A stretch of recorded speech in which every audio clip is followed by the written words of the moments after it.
देखिए, ट्रैफ़िक को संचालन करना एक चुनौती होती है। सड़क पे चलने वाला हर आदमी को किसी न किसी जल्दी से, किसी जल्दबाज़ी में कोई ना कोई उसके दिमाग में कई अंतर्द्वंद चलते रहते हैं। सड़क पर वो चलता है, लेकिन उसको कहीं किसी गंतव्य पे पहुँचना है, या उसके परिवार की अपनी कोई समस्या है, या उसकी अपनी कुछ समस्या है।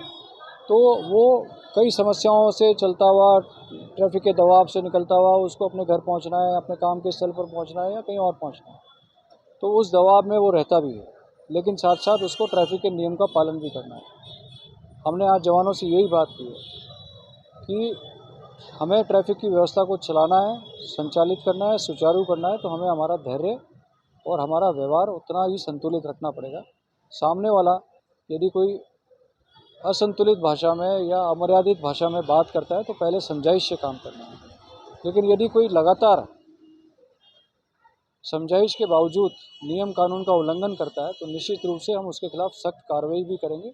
यह भी हमने मैसेज दिया है, और यह भी जनता को समझना चाहिए कि जो ट्रैफ़िक का जवान सड़क पे खड़ा है, वो जो लगातार धूप में खड़ा हुआ है, लगातार बारिश के बावजूद हर परिस्थितियों में सड़क पर खड़ा हुआ है, धूल-माटी में खड़ा हुआ है, तो वो शहर की व्यवस्था को सुचारू रूप से बनाने के लिए खड़ा हुआ है। हेलमेट लगाना है, तो वो आपकी सुरक्षा है। हेल सीट बेल्ट लगानी है, तो वो आपकी सुरक्षा है। वो चालान बनाने से उसका कोई मकसद हल नहीं होता है। ना उस चालान बनाने से उसके जेब में कोई पैसा आता है।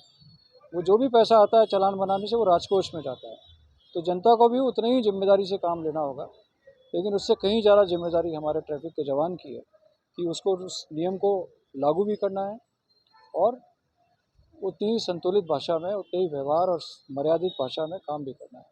तो इस तरह की घटनाएँ होती रहती हैं, लेकिन इस घटनाओं से कोई हमारा ट्रैफ़िक का जवान विचलित नहीं होता। लेकिन कोई बदमाशी करेगा, तो निश्चित रूप से हम उसके खिलाफ सख्त कार्रवाई भी करेंगे, और जिसने भी अगर इसने गलत हरकत की है, हालाँकि इसमें प्रकरण दर्ज है, तफ्तीश चल रही है, अगर उसने कोई गलत किया है, तो निश्चित रूप से उसके खिलाफ भी हम सख्त कार्रवाई करेंगे।